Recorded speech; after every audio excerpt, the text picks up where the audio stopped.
recommendations arising from the Royal Commission into misconduct in banking and financial services are set to be announced on the 1st of February 2019. And while the SMSF sector hasn't been directly involved in the hearings, there will no doubt be some implications coming out of the recommendations for the sector. Joining me today is Peter Hogan from the SMSF Association to talk about this issue and a few others. Welcome, Peter. Pleasure, thank you. So what sort of recommendations are you anticipating that financial advice will have out of the Royal Commission? Well, certainly I think we all know that the Royal Commission uncovered a lot of practices that's perhaps surprised everyone, I think, and in terms of the extent to which perhaps the current legislation that we have wasn't quite doing the job that it was meant to do. So I guess the Future of Financial Advice was introduced a number of years ago in order to remedy certain anomalies in the advice process that was there, and certainly it has made a significant change, I think, to the advice process. I guess what the Royal Commission has shown is, though, that perhaps we need further refinement. So I guess a FOFA 2 is likely, as we discussed earlier on. I think that there is an argument to say perhaps more legislation isn't the answer, but I think there's also some view that perhaps we need to be a little bit more prescriptive around the advice that's given.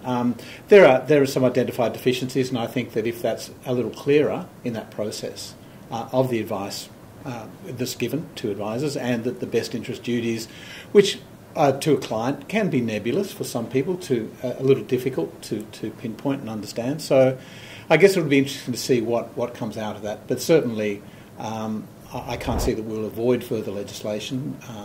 And the question is, how effective is that going to be going forward in the process? Yeah. Now, you mentioned that some measures might be a little bit more prescriptive moving into the future. If we're talking about that sort of thing, do you think a separation between providing product and providing advice is inevitable? I think it is.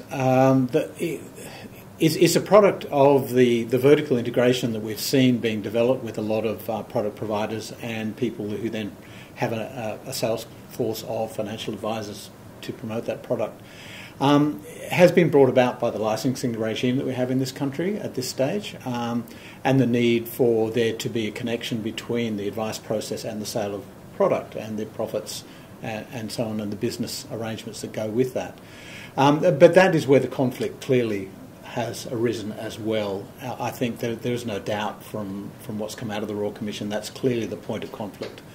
And it's almost seems to be inevitable with the process that we have. And so I think that it is inevitable that we will see a delinking of the two. It is interesting to see the responses of the banks to that process already, and many of the banks would argue that a lot of the practices that were the subject of the Royal Commission have in fact ceased already. Yep. And one would hope that that is the case. I think a lot of banks indicated, particularly early on, that there were changes that needed to be made in the advice process a number of years ago, and those changes had taken place.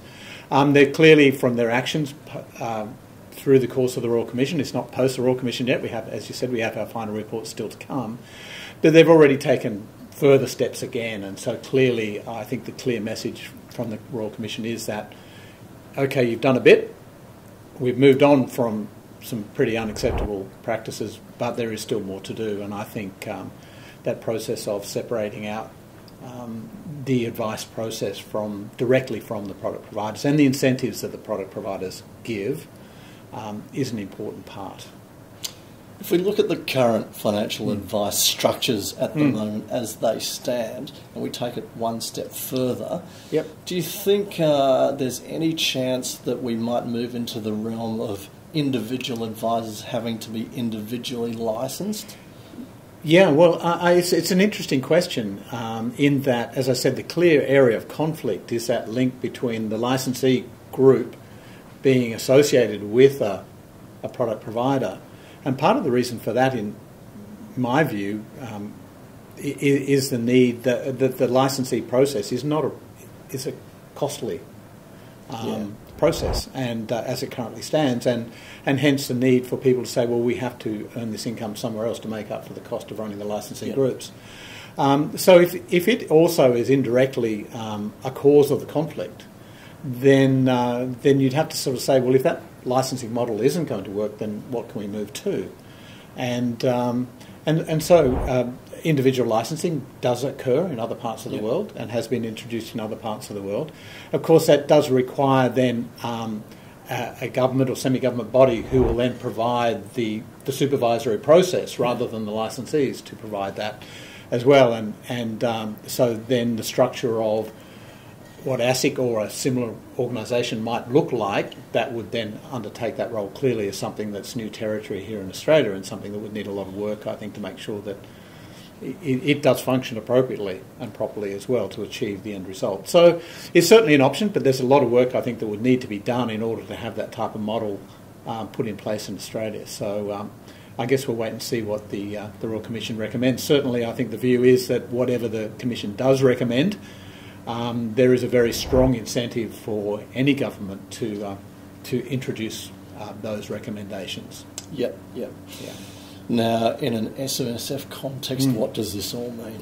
Well, certainly from our view, we feel that some of the examples of poor advice that were given in the Royal Commission related to advice given to self-managed superannuation funds, and I think the thing from our point of view as an association is that it was not the fact, it was not the trustee or the SMSF itself that was at fault. It was the fact the advisor didn't actually understand the structure very well or at all, and wasn't confident or competent in the advice that they gave to the SMSF trustees.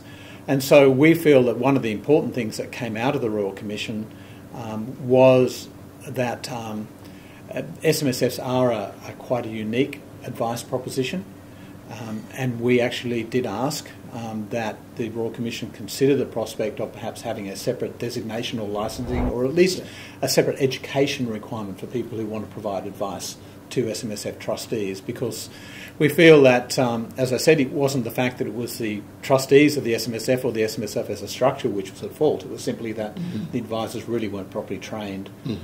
And the law doesn't require them currently to be properly trained to provide advice to self-managed super fund trustees. And we feel that the time is right for that to happen. FASEA obviously is in the process of introducing new education standards and pathways and so on. And they're laying the groundwork for the basic education frameworks, and we feel that self-managed super funds should be part of that process as well, if not the very first part of that process, which it doesn't appear they will be, at least not separately, then not very long afterwards. Now, the SMSF Association is in a very fortunate position as far as timing goes, because your national conference in 2019 comes almost immediately after the Royal Commission hands down its recommendations. And you're actually addressing this at the conference, aren't you? We are. We're going to have a dedicated session to the findings of the Royal Commission. We're going to have James Kirby moderating the session. We'll have Jeremy Cooper and Bernie Ripoll, both as panellists on that session. Both, I think, are uniquely placed to comment. Bernie, after all, was the introduced FOFA, the first version of FOFA, and Jeremy has been involved with as very, very senior roles within ASIC as well as within the industry since that time. So we're just going to be exploring exactly what the recommendations mean. They will have had a week or two still. That's very close afterwards, but there's still perhaps a reasonable period of time to digest the recommendations, and of which we think there'll be quite a number, of course. It's not going to be a handful of recommendations. It's going to be quite a few, I suspect. So I think that's going to be a great opportunity to really dissect what exactly the recommendations mean very broadly for the advice industry, of course, which is where it will focus, but also for SMSFs and the advice provided to SMSF trustees as well. Yep. Now, in a busy 2019, that's just one of the things on the horizon. Obviously, as we move towards February when the conference is, people will start turning their attention, if not already, to a federal election that we're going to have potentially in May at this time. And of course, a change in government will mean a change in policy around what happens in the SMSF sector. This will also be talked about at the conference. Indeed, yeah. I think the Labor Party platform that they have clearly indicated they'll take to the election, that we all know is going to happen, is going to contain a number of different features, and probably the one that's got the most airplay at the moment, of course, is the removal of the refund of franking credits for individuals and also for SMSFs, or superannuation funds generally.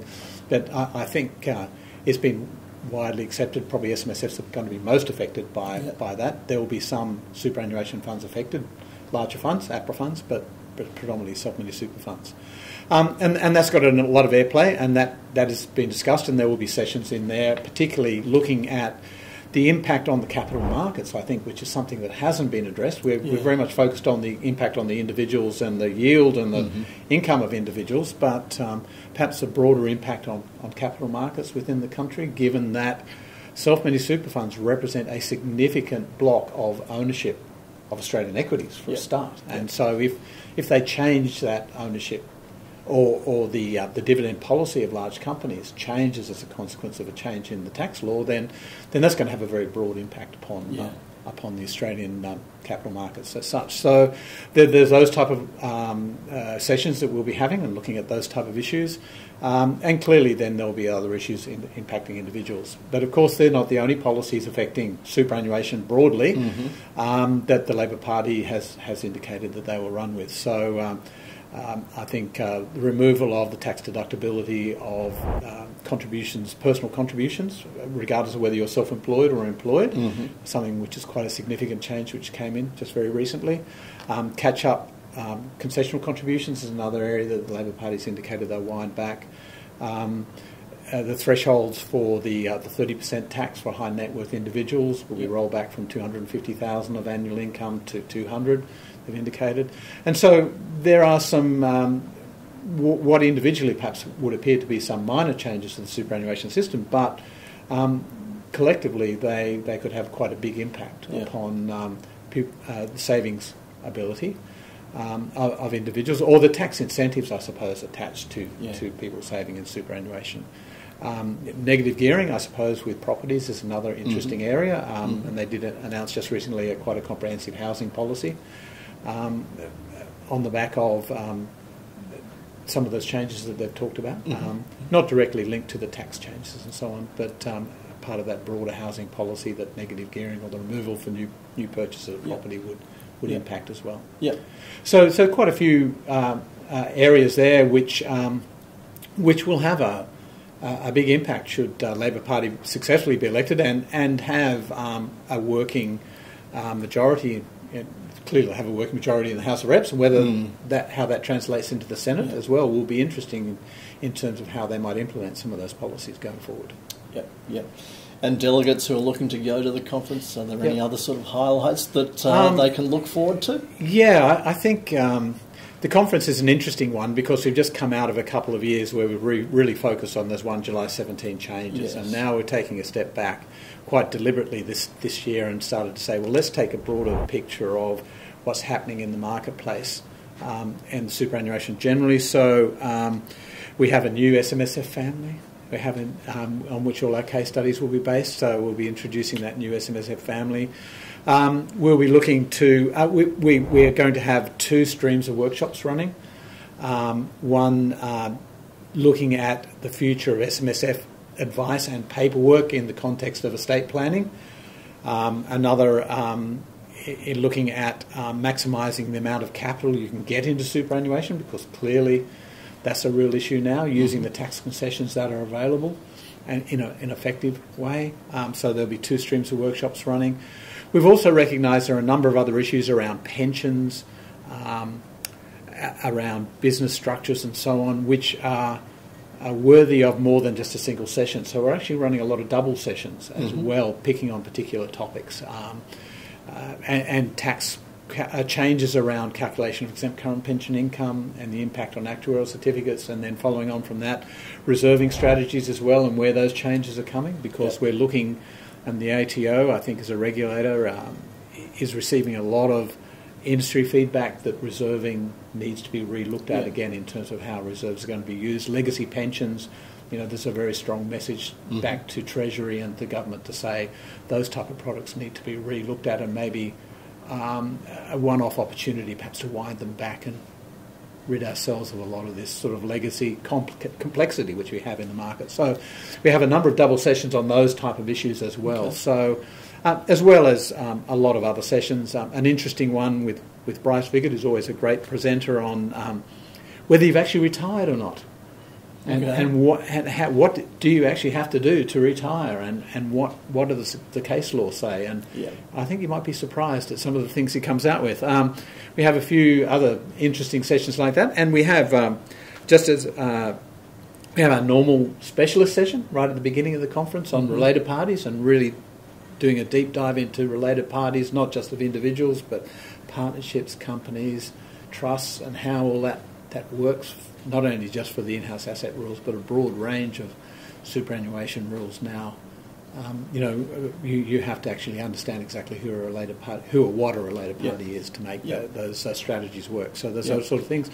And we have, we're really happy to say, we have Richard Harris, who's the Australian doctor who's involved in the Thai cave rescues. So he's our lunchtime speaker on the Friday lunch, which is absolutely fantastic. So we're really looking forward to having him as our final speaker for the event as well. So. Yeah, that sounds great. Yeah.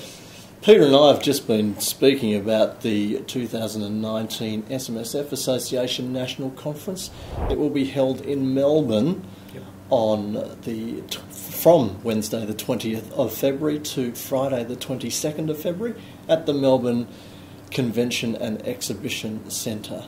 If you'd like to find out a little bit more or actually register for the event, please have a look at the link on screen now, and all the details will be there for you. Thanks very much for your time today, Peter. I look very much forward to attending the conference, as I usually do, and in particular that last day guest speaker sounds absolutely fascinating, so really looking forward to it. Yeah, I think we all are. It's going to be a great event. Thank you.